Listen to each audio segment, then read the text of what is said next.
Welcome to class and test. और आप लोग देख रहे हैं सेल, तो चलिए स्टडी करते हैं सेल। तो ये सेकंड क्लास है और यहाँ हम देखने जा रहे हैं कि सेल के जो फंक्शनल रीजन होते हैं ना, काम करने के क्षेत्र, रीजन्स, फंक्शनल रीजन्स, कार्य क्षेत्र, 3 कार्य क्षेत्र में हम लोगों ने सेल को डिवाइड किया है। पहला हो गया हमारा प्लाज्मा मेम्ब्रेन। सबसे पहले इसी के बारे में स्टडी करेंगे। प्लाज्मा मेम्ब्रेन क्या हो गया? बॉर्डर हो गया। जैसे भारत का बॉर्डर है ना, जहां आर्मी रहता है, किसी को एंट्री करने देंगे, किसी को एंट्री करने नहीं देंगे, है ना, पूरी तरह से कंट्री को प्रोटेक्ट करता है। तो वो बॉर्डर लाइन है हमारा कौन? Plasma membrane. क्लियर? तो सबसे पहले तो यह फंक्शनल रीजन है, इस प्लाज्मा मेम्ब्रेन को पढ़ेंगे। उसके बाद इसके अंदर साइटोप्लाज्म होता है। अब इस कंट्री में पूरा हम लोग रहते हैं, निवास करते हैं, है ना, तो हम लोग इसके साइटोप्लाज्म है। तो ये कंट्री में क्या है? साइटोप्लाज्म है। और इसी साइटोप्लाज्म के अंदर में आपका एक रहता है न्यूक्लियस। अब ये जो है न्यूक्लियस जो है, यह क्या हो गया? हमारी कैपिटल हो गई, राजधानी कौन? दिल्ली, न्यू दिल्ली, जहाँ से बहुत सारी कंट्रोलिंग होती है। सारी कंट्रोलिंग जो है वो न्यू दिल्ली से ही होती है। पूरे देश का कंट्रोलिंग जो होता है वो कौन करते हैं? नरेंद्र भाई मोदी। अब हमारे जो प्रधानमंत्री जो है श्री नरेंद्र मोदी, वो करते हैं, ठीक है ना। तो वो राजधानी में रहते हैं। अब वो राजधानी कौन है इस सेल का? न्यूक्लियस। क्लियर? ये न्यूक्लियस। तो ये 3 फंक्शनल रीजन्स हैं, मेन फंक्शनल रीजन्स। अब ये तीनों फंक्शनल रीजन्स को हम लोग स्टडी करेंगे, है ना। तो सबसे पहले किसे देखें? तो चलिए सबसे पहले बॉर्डर को देखा जाए, है ना। तो बॉर्डर फिल्म तो आप लोग देखे हैं ना। तो चलते हैं हम लोग बॉर्डर फिल्म, बॉर्डर लाइन पर। और यह है हमारा बॉर्डर लाइन सेल का प्लाज्मा मेम्ब्रेन। तो प्लाज्मा मेम्ब्रेन सबसे पहले हम लोग स्टडी करते हैं। और प्लांट्स का जो सेल्स होता है ना, प्लांट देखते हैं, हम लोग का शरीर क्या है? बड़ा कोमल है। चाकू मारेंगे ना घुस जाएगा, और निकलेगा तो आदमी ये साफ हो जाएगा। शरीर कोमल है। लेकिन प्लांट्स जो होते हैं वो, उनका सेल कमज़ोर नहीं है, वो मजबूत है। इसीलिए ना धूप, तपती धूप में भी बाहर खड़ा रहता है। हम लोग को धूप तपती होगा, घर में घुस जाएंगे, वो नहीं रहेगा, वो वहीं रहता है ना। वर्षा कितना भी होता रहे, प्लांट्स बाहर का बाहर ही रहेगा। हम लोग को बारिश होने लगेगा, तुरंत छतरी ले लेंगे, रेनकोट पहन लेंगे, घर में घुस के भाग आएंगे, आंधी होगा भाग जाएंगे, लेकिन प्लांट्स बाहर ही रहता है। तो उसके क्या है ना, उसके ऊपर एक स्पेशल प्रोटेक्शन है। इस प्लाज्मा मेम्ब्रेन के ऊपर भी प्लांट सेल में एक स्पेशल प्रोटेक्शन होता है। और प्रोटेक्शन होता है किसके द्वारा? सेल वॉल्स के द्वारा। इस सेल वॉल्स के द्वारा प्रोटेक्शन होता है। ये क्या होता है? प्रोटेक्टिव एंड सपोर्टिव लेयर है। एक प्रोटेक्टिव लेयर है और सपोर्टिव लेयर होता है। और यह खूबी जो पाई जाती है वो किसमें पाई जाती है? प्लांट सेल में। यानी प्लांट्स जो बना है, प्लांट्स में जो सेल है, उन सेल्स के में प्लाज्मा मेम्ब्रेन के ऊपर एक क्या होता है? एक और लेयर होता है, एक हल्का सा बॉर्डर लाइन और होता है, ठीक है ना, दोहरा कवच। वो होता है कवच सेल वाल का। और यह रिजिड नॉन लिविंग। और दूसरा क्या होता है? नॉन लिविंग होता है, यानी एकदम पूरा दीवार खड़ा कर दिया गया। जैसे भारत और पाकिस्तान का जो बॉर्डर लाइन है ना, उस बॉर्डर लाइन पर आर्मी तो रहता ही है। अब आर्मी जो रहा वो हमारा क्या हो गया? Plasma membrane. आर्मी जो है वो हमारा प्लाज्मा मेम्ब्रेन है। अभी तो लिविंग है ना, सब कुछ सोच समझ के दिमाग से काम करेगा। लेकिन इस आर्मी के पहले, ठीक है, आर्मी रहेगा, उसके पहले बॉर्डर लाइन पर एक तार का कटीला जाल बिछा दिया गया है। भाई अब इसके बाहर नहीं आपको आना है। तो वो जो कटीला जाल है तार का, वो है सेल वॉल। क्यों? क्योंकि वो नॉन लिविंग है, आर्मी लिविंग है। तो प्लाज्मा मेम्ब्रेन हमारा क्या है? लिविंग है। और सेल वॉल हमारा क्या है? नॉन लिविंग है। अब प्लाज्मा मेम्ब्रेन कहाँ पाया जाता है? सिर्फ और सिर्फ प्लांट सेल में। अब पूरा जो भारत है, कंट्री है, पूरे कंट्री के चारों तरफ तो नहीं लगा हुआ है ये तार का जाल, है ना, कुछ कुछ क्षेत्र में ही लगा हुआ है। तो जहाँ जहाँ लगा हुआ है वो प्लांट सेल है। क्लियर? तो हमको समझ में लगता है कि आप लोग को आ गया कि प्लांट सेल में सेल वॉल मौजूद होते हैं, लेकिन एनिमल सेल में मौजूद नहीं रहते हैं सेल वॉल। ठीक है। और प्लाज्मा मेम्ब्रेन तो समझ ही रहे हैं, इंडियन आर्मी। तो अब नेक्स्ट जो है वो है साइटोप्लाज्म। हम अब इस कंट्री में रह रहे हैं तो हम लोग क्या है, साइटोप्लाज्म। ठीक है, तो सेल हो गया, ये हमारा सेल मेम्ब्रेन हो गया। सेल मेम्ब्रेन को ही हम लोग प्लाज्मा मेम्ब्रेन कहते हैं। और इसी सेल मेम्ब्रेन के अंदर में क्या होता है, एक गाढ़ा द्रव होता है। ठीक है, amorphous homogeneous colloidal ground substance होता है। क्लियर, पूरे देश में हम लोग फैले हुए हैं, है ना। तो हम लोग क्या है, साइटोप्लाज्म है, प्रोटोप्लाज्म है। तो ये जो है इसी कहते हैं हम लोग साइटोप्लाज्म। और present between the plasma membrane and nucleus. और ये रहता कहाँ है, ये न्यूक्लियस है, इस न्यूक्लियस, ठीक है ना, इस न्यूक्लियस और प्लाज्मा मेम्ब्रेन, न्यूक्लियस और प्लाज्मा मेम्ब्रेन के मध्य में जो ये लिक्विड है, ये लिक्विड ही हमारा क्या है, साइटोप्लाज्म है। क्लियर। और ये क्या है, साइटोप्लाज्म जरूरी है क्योंकि जितना भी प्रोटीन सिंथेसिस जो होता है, ठीक है ना, यानी बायोसिंथेटिक जो होते हैं, और जितने भी कैटाबॉलिक रिएक्शन होते हैं, सेल रेस्पिरेशन, ये सारे के सारे जो होते हैं, जितने भी काम होते हैं, वो कौन करता है, इस देश में पब्लिक करता है। अब पब्लिक रह रहा है कहाँ, साइटोप्लाज्म में। तो हम जितना भी काम जो हो रहा है वो सब कहाँ हो रहा है, साइटोप्लाज्म में। क्लियर। तो cytoplasm has a number of cytoplasmic structures. तो इस देश को कई राज्यों में विभाजित कर दिया गया, राज्यों की राजधानियां हैं, है ना, सिटीज हैं, गांव हैं, तो इसके पास साइटोप्लाज्मिक स्ट्रक्चर्स भी बहुत सारे हैं। तो प्रोटोप्लाज्म के पास बहुत सारे साइटोप्लाज्मिक स्ट्रक्चर्स हैं, जिसको हम लोग दो भाग में बांट दिए गए, टू कैटेगरीज में डिवाइड करते हैं। एक हमारा होता है सेल ऑर्गेनेल्स और दूसरा होता है सेल इंक्लूजन्स। सेल ऑर्गेनेल्स जो होता है वह लिविंग होता है। क्लियर। सेल ऑर्गेनेल्स जो रहेगा वो रहेगा कौन, लिविंग। और सेल इंक्लूजन्स कौन रहेगा, वो रहेगा नॉन लिविंग। तो ये दो भाग में हम डिवाइड किए कि साइटोप्लाज्म में जो आपको पाए जाते हैं सबस्टांस, तो वो दो तरह के रहेंगे ऑर्गेनेल्स। ठीक है ना, दो तरह के स्ट्रक्चर्स रहेंगे जिसे कि हम ऑर्गेनेल्स भी कह सकते हैं। तो वो जो दो तरह के स्ट्रक्चर्स रहते हैं, उसमें एक को हम लोग कहते हैं सेल ऑर्गेनेल्स और दूसरे को कहते हैं सेल इंक्लूजन्स। जो स्ट्रक्चर्स डिफरेंट टाइप के हैं। तो सेल ऑर्गेनेल्स हमारा लिविंग हो गया और सेल इंक्लूजन्स हमारा क्या हो गया, नॉन लिविंग हो गया। अब देखिए, अब हम लोग देखते हैं सबसे पहले किसे, सेल ऑर्गेनेल्स को। सेल ऑर्गेनेल्स, अब सेल ऑर्गेनेल्स क्या है, लिविंग साइटोप्लाज्मिक स्ट्रक्चर है।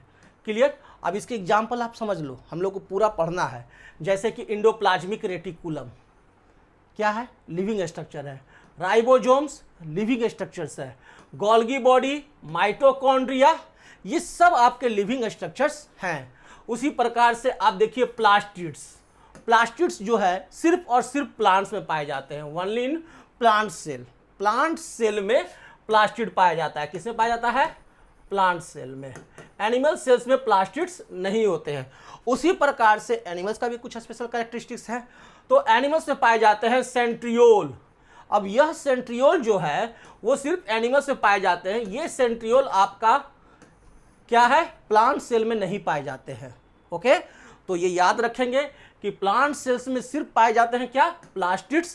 प्लास्टिड्स जो है only found in plant cells, और सेंट्रियोल जो फाउंड है ओनली इन एनिमल सेल्स। बाकी दोनों का जो कैरेक्टरिस्टिक्स है ना, सेम है। आप माइटोकॉन्ड्रिया के बारे में पढ़ लिए, तो वही माइटोकॉन्ड्रिया का सेम फंक्शन है प्लांट सेल में और सेम फंक्शन एनिमल सेल में। सेम स्ट्रक्चर प्लांट सेल में, सेम स्ट्रक्चर एनिमल सेल में, दोनों में कोई डिफरेंसेज नहीं है। ठीक, हमारे को सिर्फ यही याद रखना है कि प्लास्टिड्स जो है प्लांट सेल में और सेंट्रियोल एनिमल सेल्स में।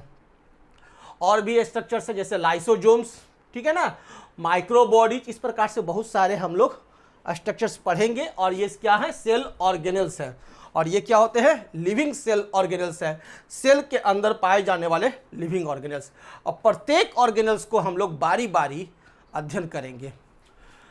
और सेकंड है हमारा सेल इंक्लूजन्स। अब सेल इंक्लूजन्स क्या है, non living structure of cytoplasm. Cytoplasm का नॉन लिविंग स्ट्रक्चर्स, साइटोप्लाज्म में जो नॉन लिविंग स्ट्रक्चर पाए जाते हैं वो क्या कहलाते हैं, सेल इंक्लूजन्स। और उसका एग्जाम्पल है वैक्यूल्स। अब वैक्यूल्स क्या होता है, आगे देखेंगे ना, अभी चर्चा करेंगे तो करेंगे क्या। तो अब हम लोग देखते हैं न्यूक्लियस। तो चले न्यू दिल्ली। न्यूक्लियस क्या है? हमारा न्यू दिल्ली है, जहाँ के हमारे प्रधानमंत्री जी बैठते हैं और पूरे देश को कंट्रोल करते हैं। पूरा कंट्रोलिंग वहीं बैठा हुआ है, ठीक है ना। पूरे देश की पहचान वहीं से है। उसी तरह से पूरे सेल की पहचान न्यूक्लियस से ही है। क्यों? क्योंकि it contains DNA containing chromosomes. DNA containing chromosomes जो होते हैं, अब क्या होता है डीएनए? आगे डीएनए कंटेनिंग क्रोमोजोम्स जो होते हैं बहुत इंपॉर्टेंट चीज़ है, क्योंकि न्यू दिल्ली में है। तो डीएनए कंटेनिंग क्रोमोजोम्स पाए जाते हैं कहाँ? न्यूक्लियस में। ओके, और ये डायरेक्टली कंट्रोल करता है जितना भी सेलुलर एक्टिविटीज होता है। सेल्स की जितनी भी एक्टिविटीज हैं, वो सारी एक्टिविटीज को अगर कोई कंट्रोल करता है तो वो कौन करता है? न्यूक्लियस। इस देश की सारी एक्टिविटीज को कंट्रोल कौन करता है? न्यू दिल्ली। तो सेल्स की सारी एक्टिविटीज को कौन कंट्रोल करेगा? न्यूक्लियस। तो इसको क्या कहेंगे? आपका स्कूल है तो स्कूल में, आपका ऑफिस कोचिंग है, ठीक है ना, कॉलेज है, वहाँ सारी चीज़ को कंट्रोल कौन करता है? वहाँ का डायरेक्टर, है ना, डायरेक्टर। तो डायरेक्टर ऑफ द सेल इसे उपाधि दिया गया, इसीलिए इसको उपाधि दिया गया न्यूक्लियस को। किस चीज़ का? डायरेक्टर ऑफ द सेल, क्योंकि यह सेल को पूरी तरह से कंट्रोल करता है। सेल की सारी एक्टिविटीज को यह कंट्रोल करता है। और इसमें डीएनए जो पाया जाता है, जो कि जीन है, ठीक है ना, जो कि आपका units of heredity and variations.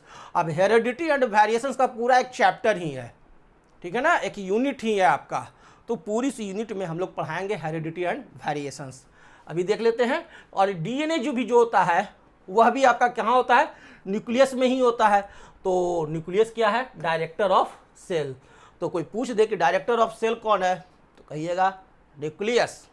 Okay, और on the basis of nature of nucleus the cells are divided into 2 categories. और न्यूक्लियस के आधार पर, ठीक है ना, न्यूक्लियस के नेचर के आधार पर, न्यूक्लियस के गुण के आधार पर क्या किया गया? सेल को 2 भाग में बांटा गया। एक सेल होता है प्रोकैरियोटिक सेल और दूसरा सेल होता है क्या आपका? Eukaryotic cells.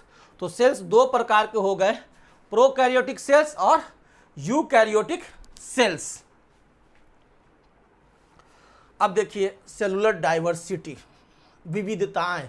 इस देश की सुंदरता है विविधता, है ना। आप अलग अलग स्टेट में जाइए तो अलग अलग पहनावा, अलग अलग खान पान, अलग अलग बोलचाल, ये तो डाइवर्सिटी है। तो सेलुलर डाइवर्सिटी हम लोग अब स्टडी करते हैं कि all the cells have similar basic structures. जितने भी सेल्स है उसका बेसिक स्ट्रक्चर्स तो सिमिलर होता है, having 3 functional regions, but they vary greatly in there. लेकिन वो वैरी करते हैं बहुत ज़्यादा। ठीक है, सिमिलर स्ट्रक्चर्स है, ठीक है ना, लेकिन वो वैरी करते हैं। जैसे कि हमारी लंबाई और हमारे दोस्त की लंबाई दोनों वैरी करता है। हमारी मोटाई, हमारे दोस्त की मोटाई दोनों वैरी करता है। बाकी तो दोनों आदमी ये हैं, है ना। ठीक उसी तरह से सेल्स जो होते हैं वो वैरी करते हैं सेल टू सेल, ठीक है ना, डिफरेंट टाइप्स ऑफ सेल्स। लेकिन उसका जो बेसिक स्ट्रक्चर्स जो होते हैं, जो हम लोग स्टडी करेंगे, वो सिमिलर रहेगा। और वो वैरी करते हैं किस चीज़ में? तो शेप में। कोई गोलाकार होगा, कोई अंडाकार होगा, कोई लंबा लंबा होगा, है ना, कोई आड़ा तिरछा होगा, कोई फिंगर लाइक इस तरह से होगा, डिफरेंट टाइप्स। साइज में कोई छोटा, कोई बड़ा, कोई नाटा, कोई मोटा। नंबर में, है ना, लाइफ स्पैन और एक्टिविटी, ये 5 तरह से सेल्स जो है वो वैरी करते हैं। Different types of cells, shape, size, number, life span and activities. किसी सेल्स का लाइफ स्पैन ज़्यादा है, किसी का कम है, किसी की एक्टिविटी ज़्यादा है, किसी सेल्स की एक्टिविटी कम रहती है। तो सबसे पहले हम लोग देखते हैं cell shape. Okay, cell shape देखते हैं, यानी आकार। सेल का आकार भी क्या होता है ना, अलग अलग होता है। अब देखिए जैसे हम लोग यहाँ दिखा रहे हैं डिफरेंट टाइप्स ऑफ सेल्स का, देखिए ना कितना तरह का सेल होता है। माने कोई किसी तरह का है, एक सेल देखिए इस चिक सेल्स जो है फ्लैट एंड पॉलीगोनल है। अब वहीं पर आप इंटेस्टाइनल सेल देखिए तो वो क्या है, कॉलमनर सेल्स है। देखिए कॉलमनर सेल्स है। वहीं पर आप लीवर सेल्स देखने जाते हैं तो वो क्या है, पॉलीगोनल है। और स्मूथ मसल्स का सेल देखते हैं तो ये फाइबर लाइक सेल्स है। फैट सेल्स देख रहे हैं तो ये राउंडेड है। हेंस एग, मुर्गी का अंडा खाए हैं ना, मुर्गी का अंडा, अच्छा आप नहीं खाते, ठीक है, दूसरा कोई खाया है। मुर्गी का अंडा भी सेल है, अब सोचिए इतना बड़ा सेल, मुर्गी का अंडा। तो ये हेंस एक क्या है, ओवल शेप का है। आपका न्यूरॉन हमारे बॉडी में सबसे लंबा सेल, ये क्या है, फाइबर लाइक सेल है। इस तरह से देख रहे हैं कितना माने कि कॉम्प्लिकेटेड शेप है इस न्यूरॉन का, तब ना हमारा दिमाग काम करता है, इसी थोड़ी काम करता है। पिगमेंट सेल्स, अब पिगमेंट सेल्स का क्या है, इरेगुलर शेप है।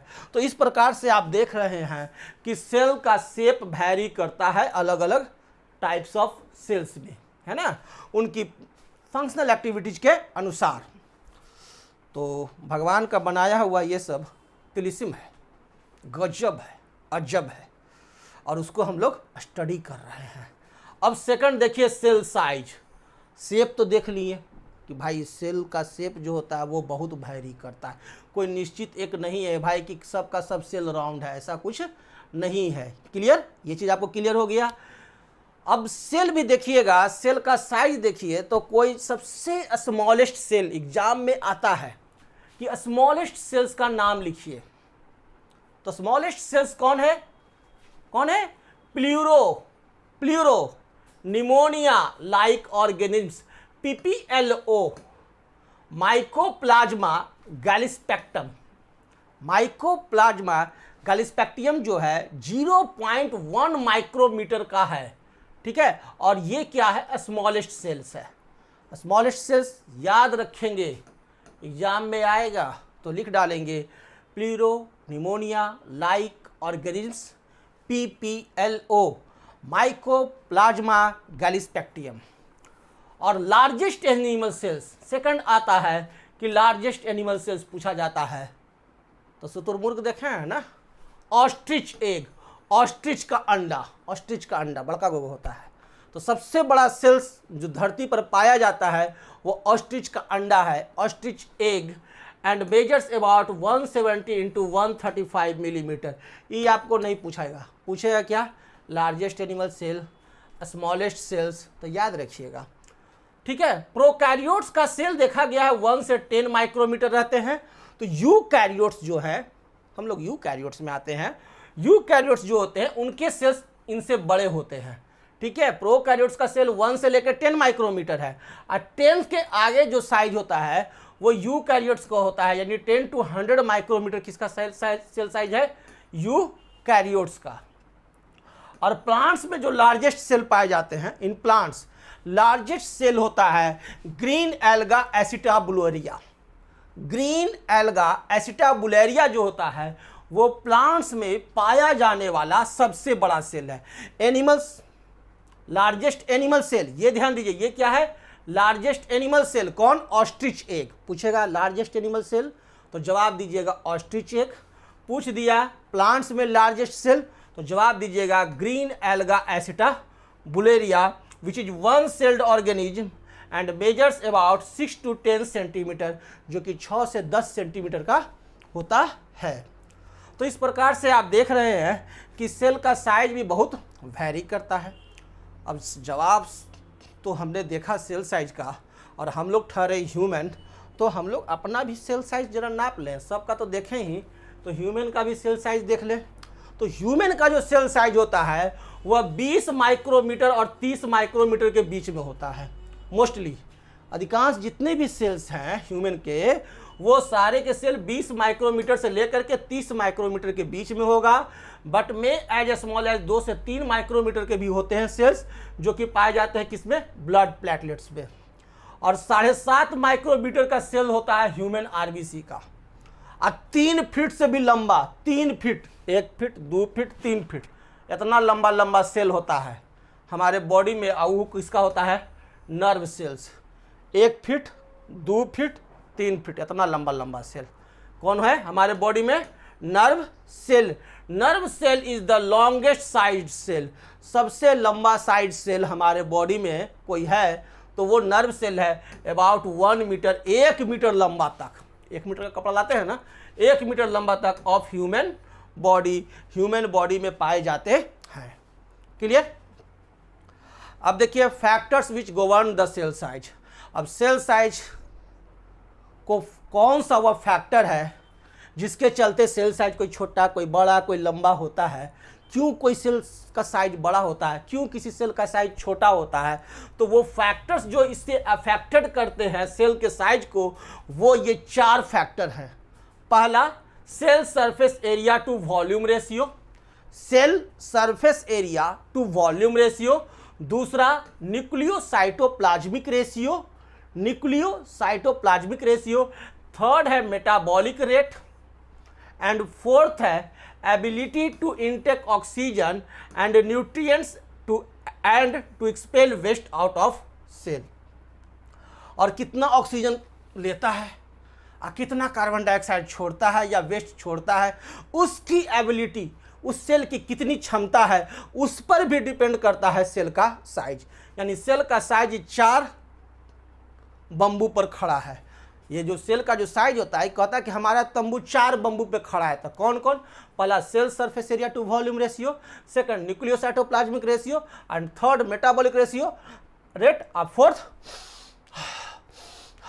कितना तेजी से सांस ले रहे हैं और कितना तेजी से छोड़ रहे हैं, ability to intake oxygen and nutrients and to expel wastage out of cell, और कितना खाता है और कितना निकालता है, इस पर भी डिपेंड करता है। क्लियर है? अब देखिए सेल का साइज अब फंक्शन में रिलेशन देखते हैं। कोई आदमी खूब लंबा चौड़ा है, हो सकता है कि खूब बढ़िया होगा, कोई जरी को भी रहेगा तो कितना मजबूत रहेगा। तो सेल साइज और फंक्शन का रिलेशनशिप भी अब हम लोग देखते हैं। तो the amount of nutrients required for metabolism depends upon the cell volume. कोई भी सेल का जो मेटाबॉलिज्म जो है वो डिपेंड करता है क्या? सेल वॉल्यूम पर। Surface area volume ratio decreases with increase in size. Surface area volume, surface और एरिया वॉल्यूम रेशियो, ये रेशियो हो गया सरफेस और एरिया वॉल्यूम का रेशियो। ये क्या है? इनवर्सली प्रोपोर्शनल है सेल साइज का। यानी कहने का अर्थ है कि यदि सेल साइज बढ़ेगा तो surface area volume ratio decrease करेगा। यदि सेल साइज डिक्रीज करेगा तो surface area volume ratio increase करेगा। क्लियर? तो ये आपको याद रखना है कि surface area volume ratio is inversely proportional to cell size. Surface area volume ratio decrease करता है सेल साइज जैसे जैसे इंक्रीज करता है। और a metabolically active cell can't have large cell volume. और कोई सेल बहुत ज़्यादा मेटाबॉलिक एक्टिव है तो उसका सेल वॉल्यूम जो होगा वो बड़ा नहीं होगा, वो सेल वॉल्यूम छोटा होगा। जितना छोटा होगा सेल वॉल्यूम उतना ही ज़्यादा वो मेटाबॉलिकली एक्टिव रहेगा। ठीक है ना? कोई आदमी खूब लंबा चौड़ा और खूब मोटा है तो क्या रहेगा? सुस्त रहेगा। और कोई आदमी पतले दुबले है, थोड़ा छोटे कद के है, तो एकदम फुर फुर फुर फुर फुर फुर उड़ल चलेगा, यानी उसमें मेटाबॉलिज्म ज़्यादा होगा। कोई छोटा बच्चा है तो उसमें देखते हैं कितना मेटाबॉलिज्म होता है, थकता नहीं है। हम लोग थक जाता है, वो दिन भर दौड़ेगा तैयो नहीं थकेगा, एकदम लगा रहेगा कंटिन्यू खेलने में, तब भी नहीं थकेगा। यानी मेटाबॉलिकली एक्टिव सेल जो होते हैं वो can't have large cell volume. याद रहेगा? Small bodied organisms have more surface per unit volume than large bodies. और जो स्मॉल बॉडीड ऑर्गेनिम्स होते हैं, ठीक है ना, उसके पास क्या होते हैं? मोर सरफेस पर यूनिट वॉल्यूम होता है। सरफेस पर यूनिट वॉल्यूम क्या होता है? ज़्यादा होता है यदि स्मॉल बॉडीड ऑर्गेनिम्स है। क्यों? क्योंकि मान लीजिए कि कोई छोटा सा सेल है, अभी छोटा सेल है, इसको काम करना है बहुत ज़्यादा, तो ज़्यादा जब काम करना है तो इसको सरफेस पर यूनिट वॉल्यूम अपना बढ़ाना होगा। तो इस सरफेस पर यूनिट वॉल्यूम इस तरह से बढ़ा लेता है, साइज वैसे ही रहेगा और ये सरफेस पर यूनिट वॉल्यूम बढ़ा लेगा। तो बॉडीड ऑर्गेनिज्म छोटा ही है, बॉडीज का ऑर्गेनिज्म जो है वो स्मॉल है, लेकिन सरफेस पर यूनिट वॉल्यूम जो है वो बड़ा है क्योंकि उसे काम ज़्यादा करना है। क्लियर? अब लार्ज सेल को देखिए। अब लार्ज सेल का क्या काम है? फल देखते हैं, तरबूजा बड़का गोगो है ना, बहुत बड़ा बड़ा तरबूजा का है, फूड स्टोर करना है। तो देखिए, a large cell responsible for accommodating, accommodating माने स्टोर करना, many large organelles simultaneously reduces the exchange of information and other metabolites through the membrane. और इसमें मेटाबॉलिटीज घट जाता है, ठीक है ना, काम करने की क्षमता घट जाती है। Cells overcome this problem by being either cylindrical in shape और बाय फॉर्मिंग इन फोल्ड्स और आउट फोल्ड्स ऑफ मेम्ब्रेन। और लार्ज सेल्स जो होते हैं, यदि उन्हें सेल्स को बढ़ाना है तो इस अगर सेल बहुत बड़ा हो जाएगा, सेल बड़ा हो जाएगा तो क्या होगा, उसकी मेटाबॉलिटीज घट जाता है। तो चाहता है क्या भाई कि हम छोटी ही रहें या काम ज़्यादा करें, तो इसके लिए क्या रहेगा, सेल छोटी रहेगा और इस तरह से वो फोल्ड बना लेगा, ठीक है ना। तो क्या होगा, सेल छोटा है लेकिन उसका surface per unit volume increase कर गया तो मेटाबॉलिक एक्टिविटीज ज़्यादा रहता है। और सेल यदि यही सेल नहीं बढ़ाए सरफेस पर यूनिट वॉल्यूम और इस सेल बड़ा हो जाए तो क्या होगा, काम करने का कैपेसिटी घट जाएगा। सेल नंबर, अब हम लोग देखते हैं सेल नंबर। तो यूनिसेलुलर और मल्टी सेलुलर दो तरह के ऑर्गेनिज्म्स होते हैं। एक ऐसा ऑर्गेनिज्म होता है जिसमें कि सिर्फ एक ही सेल पाया जाता है, सम ऑर्गेनिज्म्स आर वन सेल्ड। यदि एक सेल का ऑर्गेनिज्म है, कोई ऑर्गेनिज्म ऐसा है जो कि सिर्फ और सिर्फ एक ही सेल का बना हुआ है, तो वैसे ऑर्गेनिज्म को हम लोग कहते हैं क्या, ए सेलुलर, ACELLULAR, ए सेलुलर, या उसका दूसरा नाम है यूनिसेलुलर, ठीक है। एक सेल का बना हुआ ऑर्गेनिज्म को, एक सेल का जीव, ठीक है ना, वह एक सेल के बने हुए जीव को हम लोग क्या कहते हैं, ए सेलुलर, नहीं तो क्या कहेंगे, यूनिसेलुलर। और उसके एग्जाम्पल है अमीबा, याद रखेंगे, अमीबा, पारामीशियम। ये क्या है, माइक्रोस्कोपिक है, माइक्रोस्कोप से दिखाई देंगे। और ये एक सेल का ही है, कितना सेल का है, एक सेल का बना हुआ है। पूरा ऑर्गेनिज्म, एक ऑर्गेनिज्म नहीं है, एक जो है वो ऑर्गेनिज्म नहीं है, लेकिन अमीबा एक सेल का ऑर्गेनिज्म है। मल्टी सेलुलर, मल्टी सेलुलर क्या है, most of the organisms are multicellular. और बाकी जितने भी ऑर्गेनिज्म्स हैं मोस्टली सब के सब मल्टी सेलुलर है, एक से ज़्यादा सेल के बने हुए हैं। एंड हैव इंडिफिनिट नंबर से ऑफ सेल, और उसमें बहुत सारे नंबर ऑफ सेल्स पाए जाते हैं, एक दो नहीं, बहुत सारे सेल्स पाए जाते हैं। That is a newly born human infant, एक आदमी का बाबू, बउआ, बच्चा, न्यूली इन्फॉर्म के पास 2 × 10⁻12 सेल्स होता है। एक मानव का बच्चा जो होता है उसके पास नंबर ऑफ सेल्स कितने होते हैं, 2 × 10⁻12 सेल्स, ओके। और जब वह मैच्योर हो गया, हम लोग हो गए मैच्योर हैं, ठीक है, तो एक मैच्योर एडल्ट के पास एवरेज देखा गया है कि उनके पास सेल होते हैं 60 × 10⁻15 सेल्स, 60 × 10⁻15 सेल्स, सब याद रखना है, ठीक है, इसीलिए तो बक रहे हैं ताकि आपको याद रहे। एक मैच्योर ह्यूमन के पास कितने सेल रहेंगे, 60 × 10⁻15, और एक न्यूली इन्फेंट के पास 2 × 10⁻12 सेल्स होते हैं। अब सोच लीजिए कितना नंबर ऑफ सेल्स का एक ह्यूमन बना हुआ है। अब देखिए एक नया टर्म है यूटिली, ठीक है, इटली नहीं, इटली नहीं, ITLY इटली नहीं, यूटिली। यूटिली क्या होता है कि कुछ मल्टी सेलुलर ऑर्गेनिज्म्स ऐसे होते हैं जिसके पास नंबर ऑफ सेल्स फिक्स्ड होता है, जन्म लेगा तो जन्म से लेकर मृत्यु तक उसमें सेल का नंबर फिक्स है, वो घटेगा बढ़ेगा नहीं, ठीक है ना, वो फिक्स रहता है। तो वैसे ऑर्गेनिज्म्स को हम लोग कहते हैं क्या, यूटिली। और इसके एग्जाम्पल हैं निमेटोड्स लाइक एस्कैरिस, निमेटोड्स जो होते हैं एस्कैरिस, वो यूटिली के एग्जाम्पल हैं। पूरा सेल तो हम लोग पढ़ रहे हैं, तो इस स्टडी को क्या कहते हैं, तो एक तो कहता है कुछ लोग साइटोलॉजी, या कुछ लोग कहता है सेल बायोलॉजी। आप लोग क्या पढ़ रहे हो, आप लोग पढ़ रहे हो क्या, सेल बायोलॉजी, ओके। साइटोलॉजी क्या होता है, cytology involves the study of form and structure of cell. Structure of cell, सिर्फ स्ट्रक्चर ऑफ सेल पढ़िए या स्टडी ऑफ फॉर्म पढ़ रहे हैं, यानी सेल का स्ट्रक्चर के बारे में, यानी कोई मैप के बारे में पढ़ रहे हैं, किसी चीज़ का नक्शा पढ़ रहे हैं, रूपरेखा पढ़ रहे हैं, लेकिन क्या काम करता है, कैसे काम करता है, क्या फिजियोलॉजी है, उसके काम करने के पीछे रहस्य क्या है, ये सब नहीं स्टडी करते हैं।